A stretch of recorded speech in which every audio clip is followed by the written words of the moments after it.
বাংলাদেশের সুশাসন সুনিশ্চিত হবে।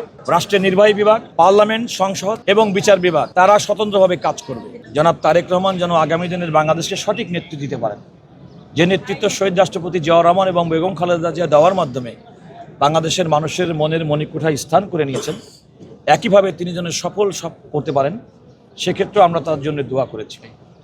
দ্বিতীয়ত, আইন কর্মকর্তা হিসেবে, রাষ্ট্রের আইন কর্মকর্তা হিসেবে এই সমস্ত ভালো কাজে আমরা যেন সহযোগিতা করতে পারি, আমরা যেন আমাদের দায়িত্বটা অত্যন্ত সততার সঙ্গে, নিষ্ঠার সঙ্গে পালন করতে পারি, সে ব্যাপারেও আমরা আল্লাহর রহমত কামনা করেছি। আপনি যে কথা বললেন সেটা হচ্ছে, একটি গণতান্ত্রিক সমাজ ব্যবস্থায় বিচার বিভাগ অত্যন্ত স্বাধীন এবং স্বতন্ত্রভাবে কাজ করে থাকে। বিচার বিভাগ যখন স্বাধীন এবং স্বতন্ত্রভাবে কাজ করে থাকে, তখন আপনি যে কথা বললেন, মানুষের ন্যায় বিচার প্রাপ্তির যে অধিকার, সে অধিকারটি সুনিশ্চিত হয়। এবং আমরা তো মনে করি আমাদের বাংলাদেশের বিগত এই নির্বাচন 12 ফেব্রুয়ারি 2026 নির্বাচনের পূর্ববর্তী 3টি নির্বাচনের মাধ্যমে বাংলাদেশে গণতন্ত্রকে যেভাবে ধ্বংস করা হয়েছিল, এই নির্বাচনের মাধ্যমে বাংলাদেশে গণতন্ত্রের যাত্রা শুরু হয়েছে।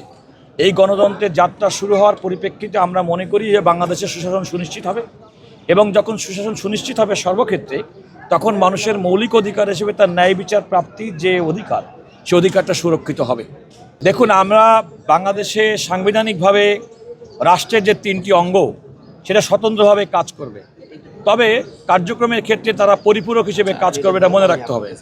রাষ্ট্রের নির্বাহী বিভাগ, পার্লামেন্ট, সংসদ এবং বিচার বিভাগ তারা স্বতন্ত্রভাবে কাজ করবে। যখনই স্বতন্ত্রভাবে কাজ করতে পারবে, তখন গণতন্ত্র পরিশীলিত হবে, গণতন্ত্র সুসংগত হবে।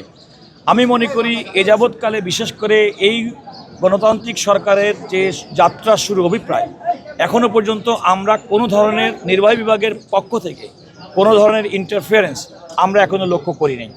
আমরা মনে করি যে বাংলাদেশের বিচার বিভাগ স্বাধীনভাবে বর্তমান অবস্থায় যে অবস্থায় আছে, আমরা সেভাবে স্বাধীনভাবে আগামী দিনে কাজ করে মানুষের ন্যায় বিচার প্রাপ্তির অধিকারটি সুনিশ্চিত করব। না, আমি এটা অন্তর হিসেবে মনে করি না। এই কারণে দেখুন, আমাদের সংবিধানের বিধান মতে অন্তর্বর্তীকালীন সময়, অর্থাৎ যখন সংসদ না থাকে, সে সময় রাষ্ট্রপতি তার সাংবিধানিক অধিকার বলে আর্টিকেল 93 অনুযায়ী তিনি যে অধ্যাদেশ জারি করেন, সাংবিধানিক বাধ্যবাধকতা হিসেবে সংসদের প্রথম অধিবেশনে সে অধ্যাদেশগুলো উত্থাপন করতে হয়, এবং 30 দিনের মধ্যে সেই অধ্যাদেশগুলোর কার্যকর করার ক্ষেত্রে একটা বাধ্যবাধকতা আছে।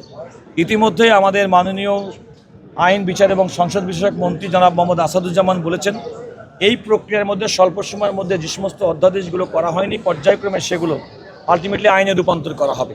এবং সে আইনে রূপান্তর করলে আমি মনে করি অধ্যাদেশগুলো ধারাবাহিকতা রক্ষা করা, কিংবা এই অধ্যাদেশগুলোর মাধ্যমে যে উদ্দেশ্য করা হয়েছিল সেগুলো পূরণ করার ক্ষেত্রে কোনো বাধা হবে না।